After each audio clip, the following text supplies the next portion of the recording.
Hello, amazing viewers, and welcome to our channel. Here, we bring you stories that inspire, facts that amaze, and secrets that history tried to hide.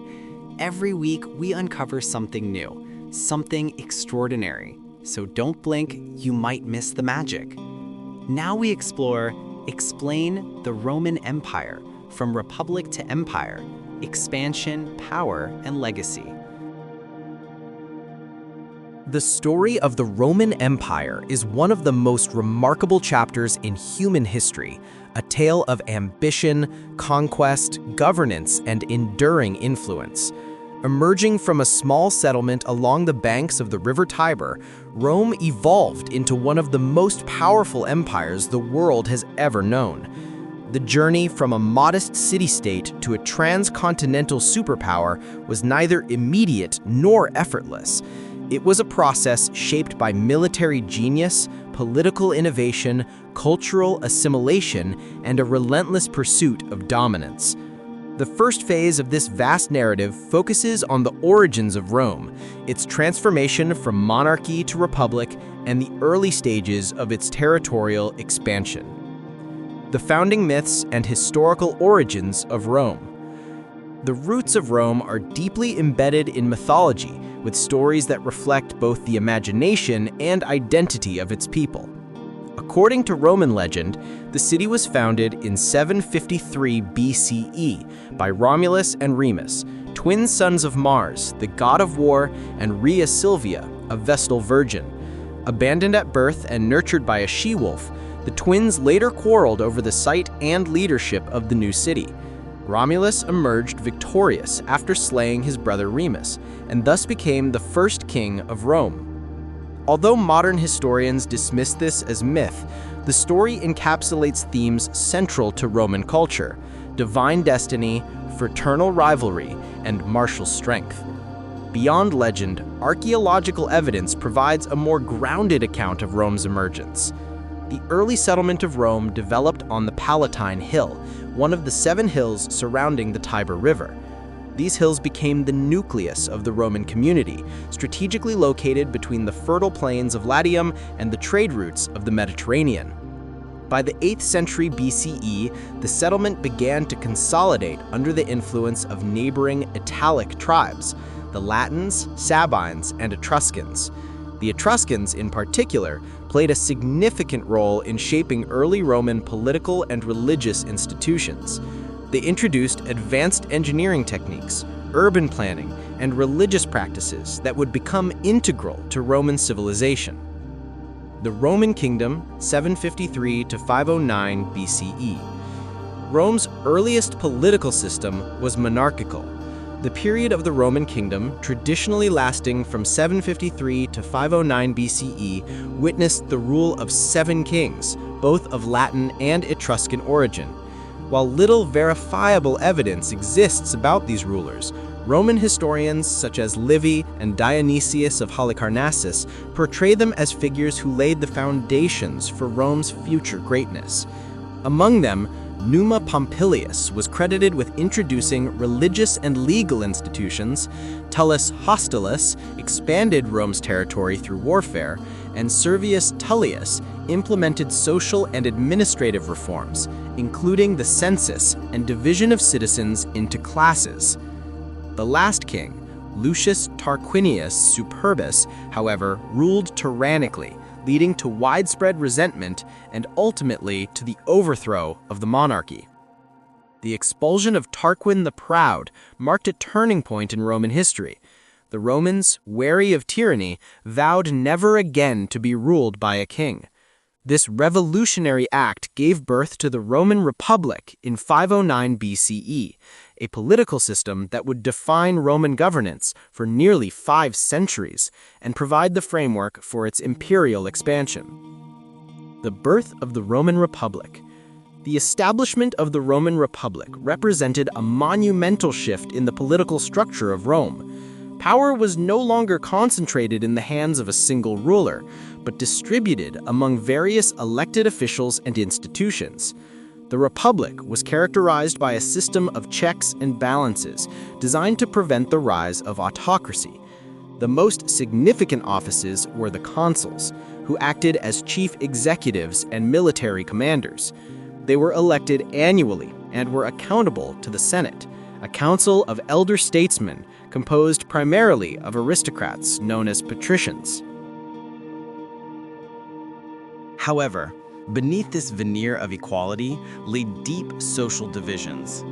Roman society was divided between the Patricians, noble families who controlled most political power, and the Plebeians, common citizens who sought political and social rights. This tension led to a prolonged period of internal struggle known as the conflict of the orders. Through a combination of political pressure and organized protest, the plebeians gradually secured greater rights, including the establishment of the tribune of the plebs, an office empowered to protect common citizens from arbitrary actions by the elite. The development of Roman law was another key achievement of the Republic's early years. The Law of the 12 Tables, codified around 450 BCE, represented the first formal attempt to record the legal customs of Rome. This legal foundation not only provided consistency and fairness in the administration of justice, but also became a cornerstone for later Roman jurisprudence, and ultimately for many modern legal systems.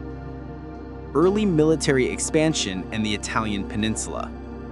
Rome's geographic position gave it both advantages and challenges. Situated near the midpoint of the Italian peninsula, it was ideally located for trade and communication, but also vulnerable to invasion. To ensure its survival, Rome adopted a policy of military preparedness and expansion. The Roman army, initially composed of citizen soldiers, was disciplined, well-organized, and guided by a strict sense of duty, the mos maiorum, or custom of the ancestors. Throughout the 5th and 4th centuries BCE, Rome engaged in a series of conflicts with neighboring tribes and city-states. The wars against the Etruscans, Volsci, Equi, and Sabines were crucial in consolidating Roman power in central Italy. A particularly significant conflict was the Samnite Wars, 343 to 290 BCE, through which Rome extended its influence over southern Italy. These victories were not solely achieved through military might. Rome's genius also lay in its political adaptability. Conquered peoples were often granted varying degrees of citizenship or alliance, creating a web of loyalty that tied the Italian peninsula together under Roman leadership. By 265 BCE, Rome had effectively unified Italy. The combination of military skill, political diplomacy, and the incorporation of conquered territories set the stage for a new era of expansion, one that would take Rome beyond the Italian peninsula and into the wider Mediterranean world. The Punic Wars and the expansion into the Western Mediterranean. The next major phase in Rome's expansion began with its confrontation against Carthage, a powerful maritime empire based in North Africa. The Punic Wars were a series of epic conflicts that determined the fate of the Western Mediterranean. The First Punic War, 264 to 241 BCE, was primarily a naval struggle over control of Sicily. Despite lacking initial naval experience, Rome rapidly built a formidable fleet and introduced innovations such as the corvus, a boarding bridge that allowed Roman soldiers to fight naval battles as if on land. The war ended with Rome's victory and the annexation of Sicily as its first province. The Second Punic War, 218 to 201 BCE, remains one of the most dramatic episodes in world history. It is immortalized by the exploits of the Carthaginian general Hannibal Barca, who led his army, including war elephants, across the Alps to invade Italy. For over a decade, Hannibal inflicted devastating defeats on the Romans, most notably at Cannae, 216 BCE, where an entire Roman army was annihilated. Yet Rome's resilience proved unbreakable. Under the leadership of Publius Cornelius Scipio, later known as Scipio Africanus, Rome carried the war into North Africa and defeated Hannibal at the Battle of Zama, 202 BCE. The victory marked the beginning of Rome's dominance in the Mediterranean. The Third Punic War, 149 to 146 BCE, ended with the complete destruction of Carthage. The city was razed to the ground, its population enslaved, and its territory annexed as the Roman province of Africa. With Carthage eliminated, Rome stood unchallenged in the Western Mediterranean, and its attention soon turned eastward. Expansion into the Eastern Mediterranean. Rome's ambitions extended to the wealthy and culturally sophisticated lands of the Eastern Mediterranean. The Hellenistic kingdoms that had arisen after the death of Alexander the Great, particularly Macedonia, Syria, and Egypt, became the next targets of Roman diplomacy and military power. Through a combination of war and alliance, Rome gradually brought these regions under its control. The Macedonian Wars, 214 to 148 BCE, ended with the dissolution of the Macedonian monarchy and the establishment of Roman provinces in Greece. Later, the defeat of the Seleucid king Antiochus III at the Battle of Magnesia, 190 BCE, further cemented Roman influence in Asia Minor. By the middle of the 2nd century BCE, Rome had become the dominant power across the Mediterranean, Mare Nostrum, our sea, as the Romans proudly called it. The city's transformation from a regional power into an empire was nearly complete. However, the rapid expansion brought not only wealth and glory, but also deep internal tensions that would soon threaten the stability of the Republic itself. The rise of the Roman Empire was not a sudden or isolated event. It was the culmination of centuries of expansion, political evolution, and internal transformation.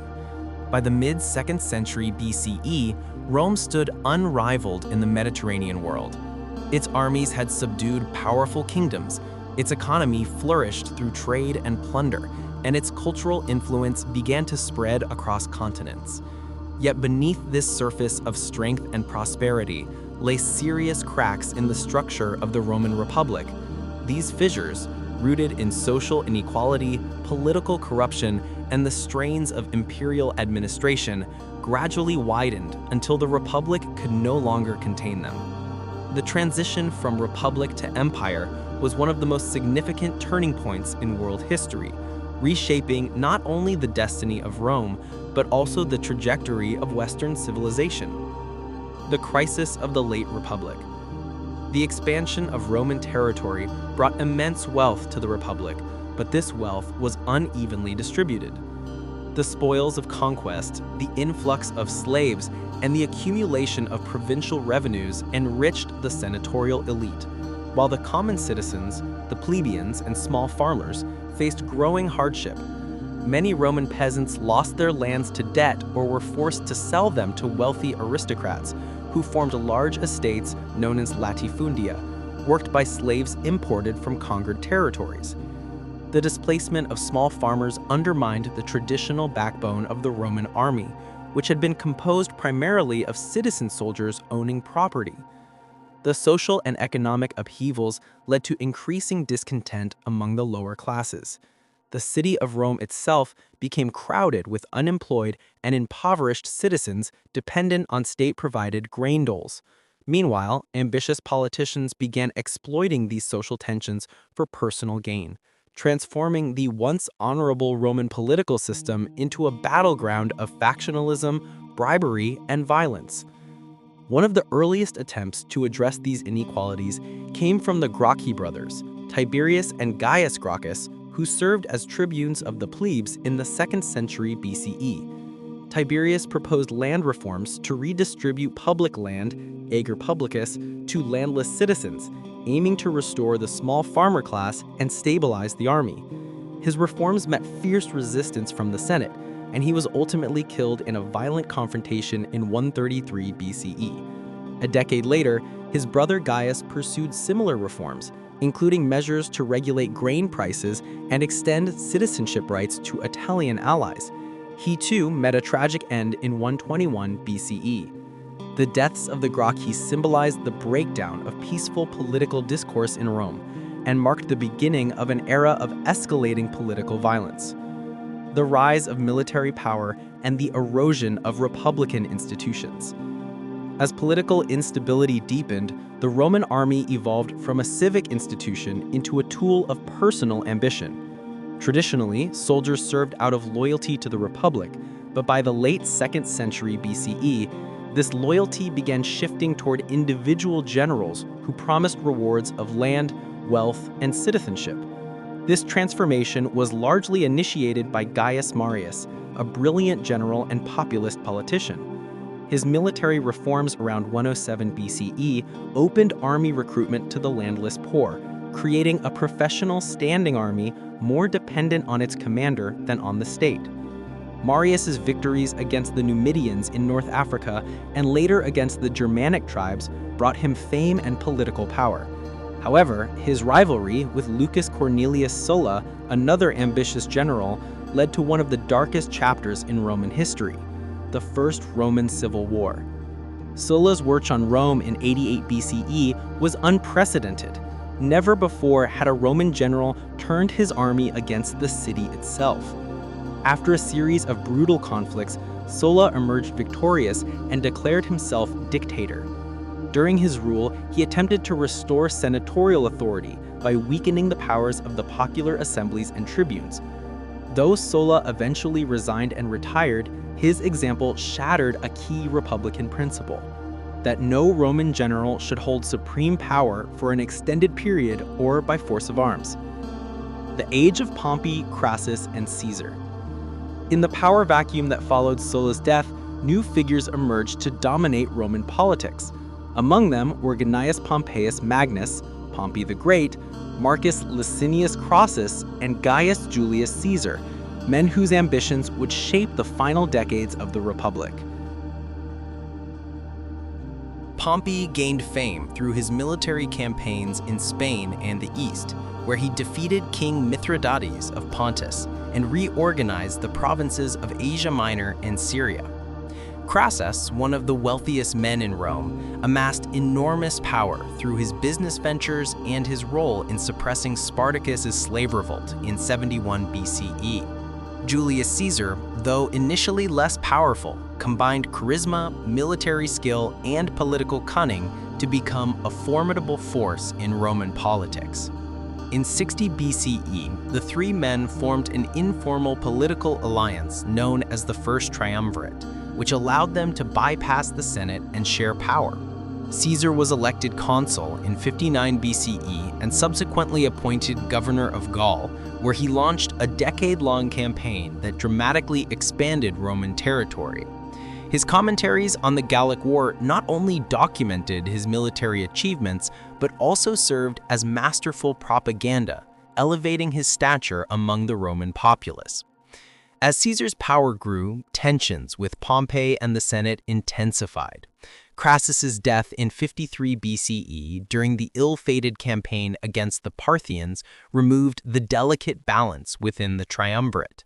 The Senate, alarmed by Caesar's popularity and military strength, ordered him to disband his army and return to Rome. Caesar's response was decisive. In 49 BCE, he crossed the Rubicon River with his legions, symbolically declaring war on the Republic. Alea iacta est, the die is cast, he famously declared. This act sparked another civil war, in which Caesar ultimately triumphed over Pompey, who fled to Egypt and was assassinated. The dictatorship of Julius Caesar. Following his victory, Caesar returned to Rome as a conqueror. The Senate appointed him Dictator Perpetuo, dictator for life, granting him near absolute authority. While Caesar implemented several important reforms, including reorganizing the calendar, introducing the Julian calendar, settling veterans, and reforming provincial administration, his concentration of power provoked fear and resentment among the senatorial elite. To many Romans, Caesar appeared to be transforming the Republic into a monarchy in all but name. On the Ides of March, March 15, 44 BCE, a group of senators, led by Marcus Junius Brutus and Gaius Cassius, assassinated Caesar in the Senate House, believing they were saving the Republic from tyranny. However, instead of restoring liberty, Caesar's death plunged Rome into another prolonged period of chaos. The Republic was effectively dead. Its institutions could no longer withstand the cycles of civil war that followed. The Second Triumvirate and the end of the Republic. In the aftermath of Caesar's assassination, his supporters and opponents scrambled for power. The principal figures to emerge were Mark Antony, Caesar's trusted lieutenant, Gaius Octavius, or Octavian, Caesar's adopted heir, and Marcus Aemilius Lepidus, a senior political ally. Together, they formed the Second Triumvirate in 43 BCE, a legally established coalition designed to avenge Caesar's death and restore order. They initiated brutal proscriptions, executing political enemies and confiscating their property. The conspirators, Brutus and Cassius, were defeated at the Battle of Philippi in 42 BCE, effectively eliminating the Republican opposition. The unity of the triumvirate soon crumbled, as ambitions clashed. Lepidus was sidelined, and tensions grew between Antony and Octavian. Antony's alliance with Cleopatra VII of Egypt and his increasing identification with the Hellenistic East alienated many Romans, who saw him as a traitor to traditional Roman values. The rivalry culminated in the Battle of Actium in 31 BCE, a decisive naval confrontation off the coast of Greece. Octavian's fleet, commanded by his general Agrippa, defeated Antony and Cleopatra, who fled to Egypt and committed suicide the following year. The rise of Augustus and the birth of the empire. With his rivals eliminated, Octavian stood as the undisputed master of Rome. In 27 BCE, he formally restored power to the Senate, but in reality, he retained control of the army and the provinces. The Senate bestowed upon him the title Augustus, meaning the revered one, marking the beginning of the Roman Empire. Augustus cleverly maintained the outward appearance of republican institutions while concentrating power in his own hands. He became princeps, first citizen, rather than king, ruling through a delicate balance of authority and symbolism, a system later historians would call the Principate. Under Augustus, Rome experienced a remarkable period of stability and prosperity known as the Pax Romana, the Roman peace, which would endure for more than 2 centuries. Augustus reformed the military, established a professional civil service, improved provincial administration, and initiated massive building projects that transformed the city of Rome into a magnificent imperial capital. "I found Rome a city of bricks and left it a city of marble," he famously declared. His reign also saw the flourishing of literature and culture, with writers like Virgil, Horace, and Livy producing works that celebrated Roman ideals and Augustus's leadership. Administrative reforms and imperial governance. Augustus's success lay not merely in military dominance, but in his ability to create a sustainable administrative system. He divided the provinces into 2 categories: senatorial provinces, governed by proconsuls chosen by the Senate, and imperial provinces, directly under his control, and managed by legates or procurators. This arrangement allowed him to maintain authority over the empire's most strategically important regions while giving the Senate a sense of participation. He also reorganized the army, reducing its size and establishing permanent legions stationed along the empire's frontiers. Veterans were settled in colonies across the provinces, spreading Roman culture and ensuring loyalty to the emperor. The Praetorian Guard, an elite unit stationed in Rome, served both as the emperor's personal bodyguard and as a political instrument. Economically, Augustus introduced new taxation systems to stabilize imperial finances. The aerarium militare, military treasury, funded veteran pensions, while regular taxation from provinces provided steady revenue. Augustus's emphasis on morality and family values, reflected in his social legislation, sought to reinforce traditional Roman virtues that he believed had eroded during the civil wars. The transformation of Rome under Augustus was profound and lasting. He provided the blueprint for imperial governance, balancing autocracy with tradition. Though he avoided the title of king, his power was absolute. The Senate, while retained as a ceremonial body, no longer wielded real authority. Augustus's political system proved remarkably durable, allowing subsequent emperors to rule with varying degrees of competence for centuries. Culturally, Augustus's reign marked the beginning of what is often called the Golden Age of Rome. The arts, literature, and architecture flourished under imperial patronage.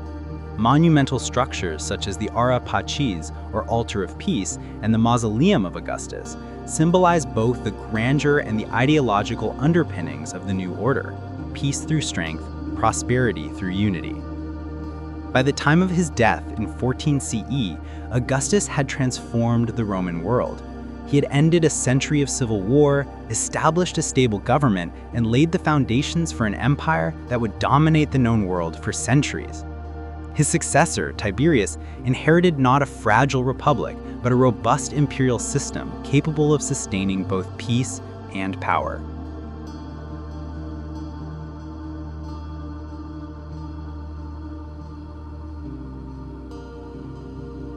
The Golden Age of the Empire. The death of Augustus in 14 CE marked the beginning of a new era in Roman history, the Age of the Emperors. His successor, Tiberius, inherited a stable and prosperous realm, firmly grounded on the administrative and military foundations laid by his predecessor. The 1st century CE saw the consolidation and expansion of Roman power under the Julio-Claudian dynasty, followed by a period of recovery and renewal under the Flavian emperors. Collectively, these rulers transformed the empire into the largest, most sophisticated political entity of the ancient world. Under Tiberius, 14 to 37 CE, the empire maintained internal peace and economic stability, though his increasingly autocratic rule bred fear among senators and subjects alike. His successor, Caligula, initially popular for his generosity, soon became infamous for extravagance and erratic behavior, illustrating how personal character could profoundly affect imperial governance. Claudius, 41 to 54 CE, expanded Rome's frontiers into Britain and improved the bureaucracy by employing freedmen in administrative posts. Nero, the last of the Julio-Claudians, is remembered for both his cultural patronage and his tyranny. His rule ended in rebellion, and his death ushered in a brief civil war, the year of the 4 emperors, 69 CE. Order was restored by Vespasian, founder of the Flavian dynasty. He and his sons, Titus and Domitian, re-established imperial stability, reorganized finances, and completed monumental projects such as the Colosseum. The Flavian period emphasized the emperor's role as guardian of public welfare and symbol of Roman virtue. The eruption of Mount Vesuvius in 79 CE, destroying Pompeii and Herculaneum, and the devastating fire in Rome during Domitian's reign tested the empire's resilience, yet Rome endured. The 2nd century CE is often regarded as the zenith of Roman power, embodied by the so-called 5 good emperors: Nerva, Trajan, Hadrian, Antoninus Pius, and Marcus Aurelius. These rulers governed with moderation and competence, ensuring peace, prosperity, and cultural flourishing across the empire. Trajan, 98 to 117 CE, extended Roman rule to its greatest territorial extent, conquering Dacia, present-day Romania, annexing Arabia Petraea, and temporarily occupying Mesopotamia. The wealth from Dacian gold mines financed ambitious public works, including the Trajan's Forum and Trajan's Column, monuments that celebrated military glory and civic generosity. Hadrian, 117 to 138 CE, adopted a more defensive policy. He consolidated the frontiers, built the famous Hadrian's Wall in Britain, and reorganized provincial administration to strengthen imperial control. His reign emphasized cultural unity, architecture, and law. The following emperors, Antoninus Pius and Marcus Aurelius, maintained stability, though the latter spent much of his reign defending the empire against Germanic invasions and internal revolts. Marcus Aurelius, philosopher-emperor and author of Meditations, symbolized the Stoic ideal of duty and virtue in leadership. Society, economy, and culture in the imperial age. At its height, the Roman Empire encompassed nearly 5 million square kilometers and perhaps 60 to 70 million people. Its territory stretched from Britain to Egypt, Spain to Mesopotamia, encompassing diverse peoples, languages, and religions. The empire's cohesion relied on a combination of military force, administrative efficiency, and cultural assimilation known as Romanization. Roman society remained hierarchical. At the top stood the senatorial and equestrian orders, elites who managed political and economic affairs. Below them were free citizens, freedmen, and a vast population of slaves who formed the backbone of the economy. Urban life flourished in hundreds of cities modeled after Rome, with forums, temples, theaters, and baths serving as centers of civic life. The Pax Romana allowed for remarkable urban and architectural development. Aqueducts brought water to cities, roads facilitated trade and troop movement, and monumental architecture reflected imperial grandeur. Economically, the empire was a complex system of agriculture, trade, and taxation. Grain from Egypt and North Africa fed the population of Rome, while luxury goods, silk, spices, and gems flowed from Asia via the Silk Road and Red Sea routes. Standardized currency, legal frameworks, and secure trade routes enabled an unprecedented level of economic integration across 3 continents. Culturally, the Roman world was a mosaic of influences. Latin and Greek served as the dominant languages of administration and literature. The fusion of Roman and Hellenistic traditions produced enduring achievements in art, literature, architecture, and philosophy. Writers such as Tacitus, Juvenal, and Pliny the Younger reflected on the empire's moral and political challenges, while monumental architecture, the Pantheon, aqueducts, and amphitheaters, testified to Rome's engineering genius. Religion and the rise of Christianity. Religion in the Roman Empire was initially polytheistic, blending native Italic traditions with Greek deities and the imperial cult that worshipped the emperor as a divine figure. Religion served both social and political purposes, reinforcing loyalty and unity. However, the empire's religious pluralism also allowed the spread of new ideas, among which Christianity emerged as the most transformative. Originating in the eastern province of Judea, Christianity spread rapidly through the missionary work of figures like Paul of Tarsus. Its message of salvation, equality, and hope appealed to both slaves and elites. Initially, Roman authorities viewed Christians with suspicion, perceiving their refusal to worship the emperor or participate in state rituals as subversive. Persecutions occurred sporadically, especially under emperors such as Nero, Decius, and Diocletian. Despite repression, Christianity grew steadily. By the early 4th century, its followers numbered in the millions. The turning point came under Emperor Constantine the Great. Following his victory at the Battle of the Milvian Bridge, 312 CE, Constantine attributed his success to the Christian God and issued the Edict of Milan in 313 CE, granting religious tolerance throughout the empire. Later, Emperor Theodosius I declared Christianity the official state religion. This profound transformation reshaped Roman identity, merging imperial authority with Christian ideology and laying the foundations for medieval Christendom.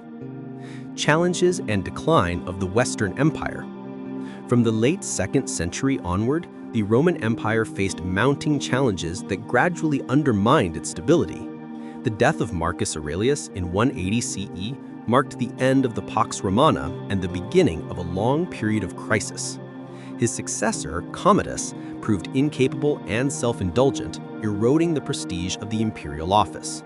The 3rd century witnessed the crisis of the empire, 235 to 284 CE, a time of incessant civil wars, barbarian invasions, economic collapse, and political fragmentation. During this crisis, more than 20 emperors rose and fell in quick succession, many through assassination.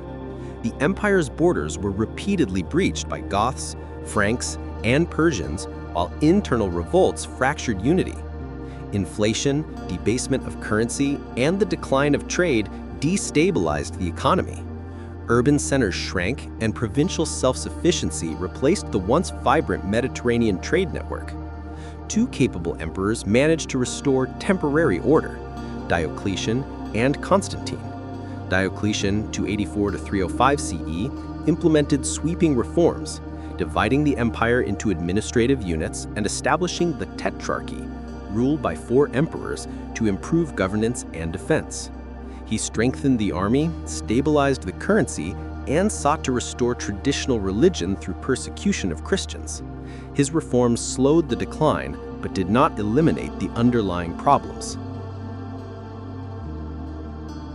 Constantine, 306 to 337 CE, reunified the empire under his sole rule and introduced lasting changes.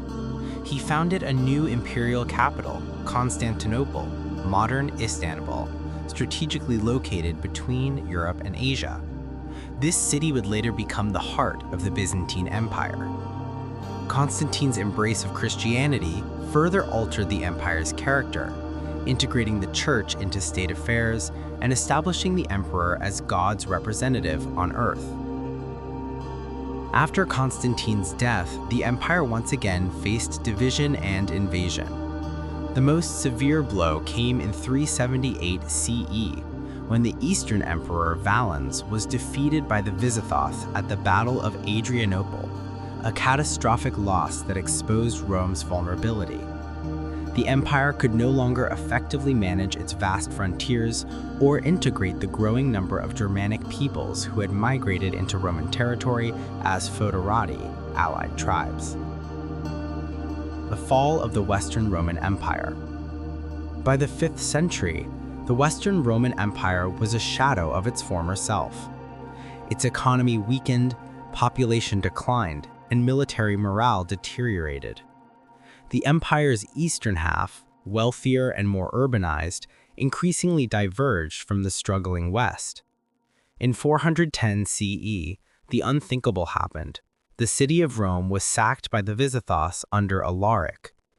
Though the Eastern Empire survived, the symbolic impact of Rome's fall was immense.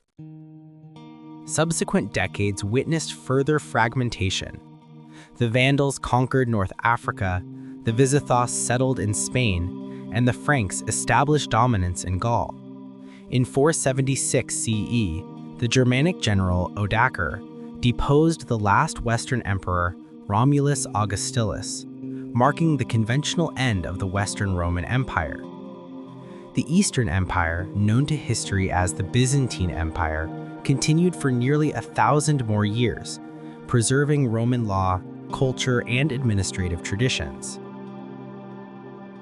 The enduring legacy of Rome. Although the Western Empire fell, Rome's legacy endured, profoundly shaping the subsequent course of Western and global civilization. The influence of Roman law, governance, architecture, engineering, and language persisted long after the empire's political dissolution.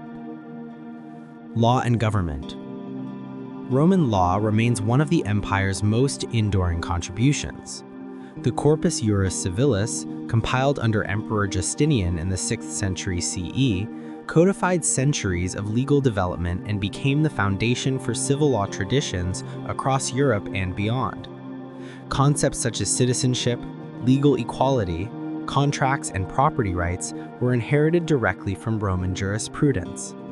The idea of a state governed by laws rather than individuals deeply influenced later Western political thought. Architecture and engineering. Roman architectural and engineering achievements transformed the built environment of Europe and the Mediterranean. Innovations such as the arch, vault, dome, and concrete construction enabled the creation of vast and durable structures. Aqueducts, amphitheaters, roads, and bridges, many of which still stand today. The Roman roads facilitated communication and trade for centuries, while the aqueducts represented unparalleled mastery in hydraulic engineering. These innovations set standards for urban planning and infrastructure unmatched until the modern era. Language and literature.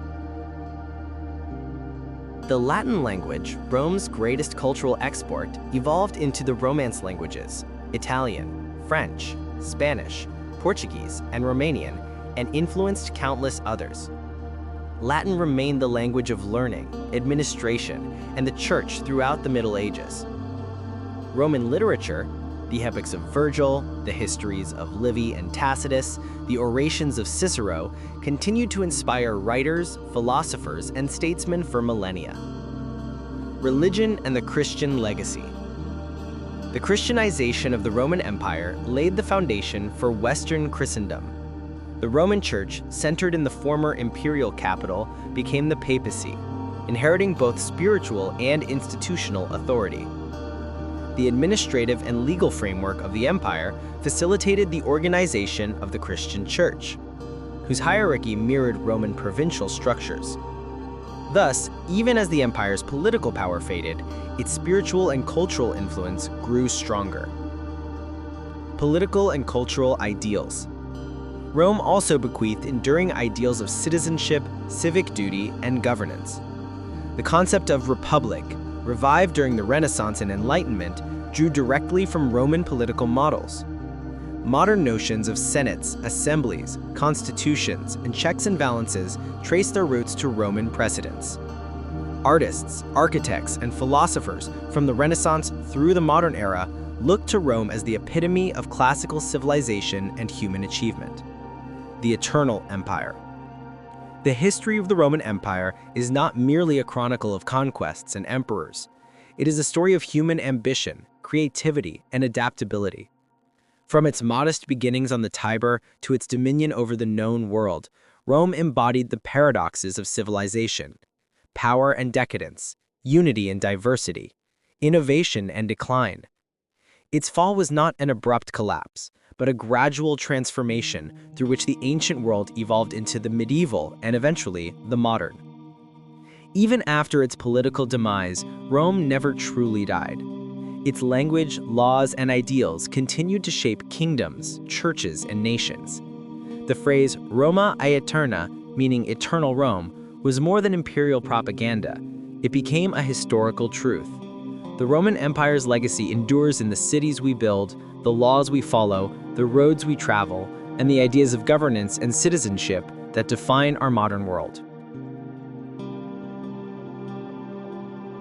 Stay curious, stay with us. And that's the end of today's journey. The world is full of stories still untold. So if you love exploring the unknown, make sure to subscribe and stay with us, because the next discovery is just around the corner.